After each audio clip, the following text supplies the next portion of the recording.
Hello guys, ఈరోజు నేను hair pack చేయబోతున్నాను అనమాట. సో నేను నాకు హాలిడే వస్తే హెయిర్ ప్యాక్ నేను ఏం పెట్టుకుంటానో షేర్ చేస్తున్నాను. సో నేను నైట్ నానబెట్టేసాను అనమాట. మెంతులు ఇలా నానబెట్టేసి నైట్ ఇలా వదిలేసాం.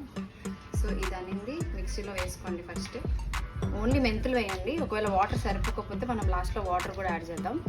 సో ఇలా మెంతులు మొత్తం అన్ని ఇందులో యాడ్ చేసేసుకున్నాక నేను కొంచెం అంటే కొంచెం కర్రీ లీవ్స్ యాడ్ చేస్తున్నాను.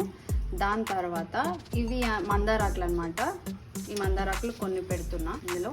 అండ్ నెక్స్ట్ ఆల్రెడీ నేను ఎగ్ తీసుకున్నాను. ఎగ్ కంప్లీట్గా వేసేసేయండి. మీకు ఇష్టం లేకపోతే ఎల్లో వేయక్కర్లేదు. నేనైతే కనుక కంప్లీట్ ఎగ్ అనేది వేసేస్తాను. ఇది కొంచెం నాకు అలోవెరా చాలా తక్కువ ఉంది, ఇదే ఉంది. సో నేను అలోవెరా ఇంత యాడ్ చేస్తున్నాను అనమాట. సో ఈ సైన్ ఈ ముళ్ళల్లో ఉంటాయి కదా, ఇవి తీసేసుకొని నీట్గా కడిగేసుకున్న తర్వాత దీన్ని పీసెస్ కింద కట్ చేసేసుకొని వేసేసుకోవడమే. అండ్ నెక్స్ట్ ఇందులో నేను కొంచెం పెరుగు కూడా యాడ్ చేస్తాను.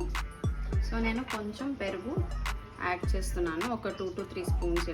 ఇలా మొత్తం ఇంట్లో యాడ్ చేసేసిన తర్వాత ఇది యాక్చువల్లీ మెంతులు నానబెట్టిన వాటర్ అనమాట, పడేయలేదు.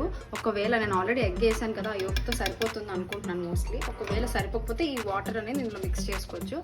దీన్ని ఇట్లా మనం మిక్సీ పట్టేసుకుందాం.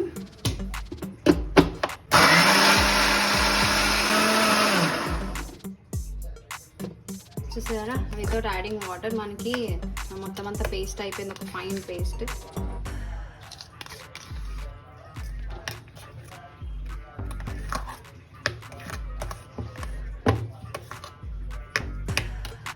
సో ఇలా మెత్తగా ఇది పేస్ట్ అయిపోయింది కదా, ఈ పేస్ట్ అనేది మనం వితౌట్ ఆయిల్ అప్లై చేయకుండా, కావాలంటే ఇందులో కొంచెం 1 స్పూన్ 2 స్పూన్ ఆయిల్ తీసుకోవచ్చు. ఇలా డ్రై హెయిర్ మీద అప్లై చేసేసుకొని 30 minutes to 1 hour ఉంచుకొని హెడ్ వాష్ చేసేసుకోవడమే. Simple. So this is my hair care routine. Thank you for watching.